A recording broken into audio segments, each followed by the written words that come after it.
কালকের এখন আমার এই বোনের মেয়েটার বার্থডে ছিল।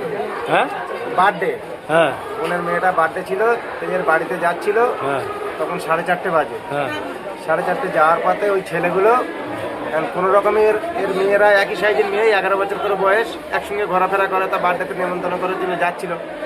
যাওয়ার পথে ওরা কোনো রকমে অ্যাটাক করে।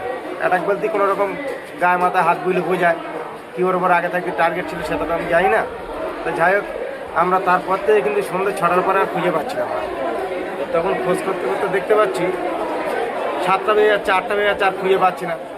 এখানে খুঁজে ওখানে খুঁজে আমরা প্রায় 1-150 ছেলে, আমাদের গোল্ডেন ক্লাবের ছেলেরা, সবাই হাটে বাজারে প্রচুর ছেলেরা আমাদের সঙ্গে ছিল, সবাই মিলে কিন্তু একসঙ্গে আমরা মোষপাড়া করতে করতে প্রথম হক বাজারের এই সিসিটিভি ক্যামেরা চেক করে দেখি এখান থেকে 4:35 এখান থেকে পার হয়।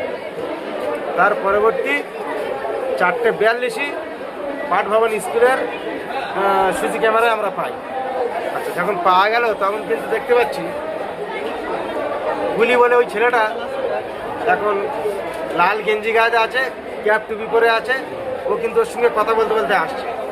কথা বলতে বলতে আসতে আসতে আবার আর একটা ছেলে রাজু বলে একজন আছে, তার কাছে ফটাং করে চলে গেল। আমরা কিন্তু তখন আমাদের সন্দেহ হচ্ছে, কোনো রকম ক্যাপ টুপি পরে আছে, আমরা কিন্তু আর বুঝতে পারছি না যে কে ছেলেটা। কিন্তু এই রাজু হাফ প্যান্ট পরেছিল, ওকে বুঝতে পেরেছি আমরা। বুঝতে পেরে এমন সময় ধবধবি তোমার ডাক্তারনা মোড় থেকে চলে যাই আমরা বালি সিমেন্ট যে ব্যবসা করেন নির্মলের বাড়িতে। নির্মলের বাড়িতে গিয়ে নির্মলকে জিজ্ঞেস করলাম, দাদা এই ছেলেটা তো চেনা লাগে, এই ছেলেটা কি চেনো? বলছে হ্যাঁ, ও তো রাজু।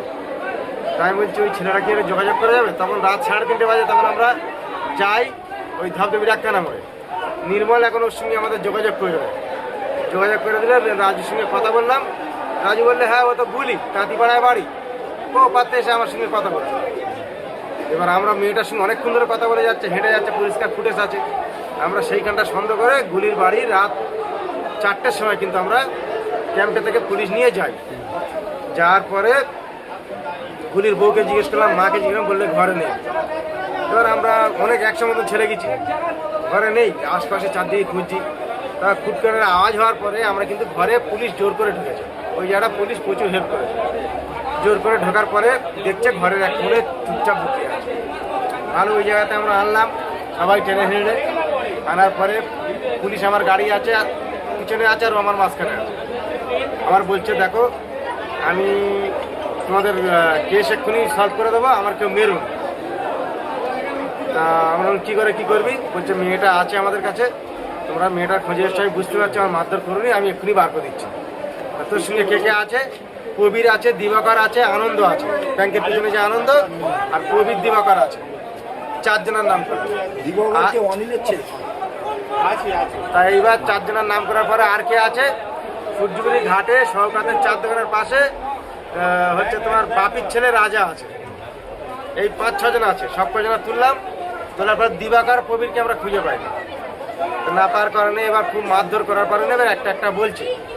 তা ভালো, এখন আগের একটা কথা গুলিয়ে গেছে, যেহেতু ওর বউ যখন বলেছে নেই, পুলিশ কিন্তু টেনে নিলে বার করে, তারপর ওর বোন আমরা কি উল্টো পাল্টা একটু বলে এসছি। বলে আসার পরে ওর এখানে যখন নিয়ে এসছি, ও কিন্তু ওখান থেকে ব্যাক করে আমাদেরকে বলছে চলো, আমি তুমি বার করে দিচ্ছি, আমাকে মারধর করে। তা বলে ঠিক আছে চলো। পাদা খাল হেঁটে গিয়ে কোনো জায়গা খুঁজে পেলাম না। এখান থেকে আছে, ওখান থেকে আছে, এখান থেকে মুখ বেঁধে আমরা থুয়ে দিয়েছিলাম। এখান থেকে গাঁজা খেয়ে পাতে গেছি, মেয়েটার মুখ বেঁধে থুয়ে দিচ্ছি। তারপর খুব মারার পরে এইবার বলছে না, তোমার মেয়ে সুস্থ আছে, আমরা ম্যাগি করে দিয়েছি, ম্যাগিটা খাচ্ছে। আমি বলছি সুস্থ আছে তুই রে, এখন সকাল 5টা এত পরে বলছি মানে। এবার সবাই মিলে বললো তাহলে তুই কি বার করে দিবি? বললে আমার একা নিয়ে চলাই বার বলে আমরা কিন্তু আলিপুরের ভিতরে সুরাজভাটা হয়ে ওখান থেকে যাচ্ছি অনিলের দিকে থাকে, যেদিকে একটা চওড়া মতন জায়গা। বাড়ি থেকে কত দূর? আমার বাড়ি থেকে 1 কিলোমিটার। ওখানে পুকুরে পাওয়া ছিল? পুকুরে গিয়ে দেখি চটের বস্তা মুখি বোতল ডুবে দেওয়া ছিল। আচ্ছা, কি ধর্ষণ করে মেরেছে? ওটা আমি দেখিনি, যদিও আমি ওইখানটা ভেঙে পড়েছিলাম আর দেখতে পাইনি। তবে যত সম্ভব আমার যতটুকু আইডিয়া স্যার, তোমার মেয়ে কোন ক্লাসে পড়ে? 6-এ পড়ে, ক্লাস 6-এ পড়ে। ঠিক আছে, নাম কি? তোমার নাম কি? আসিফুদ্দিন লস্কর। হ্যাঁ।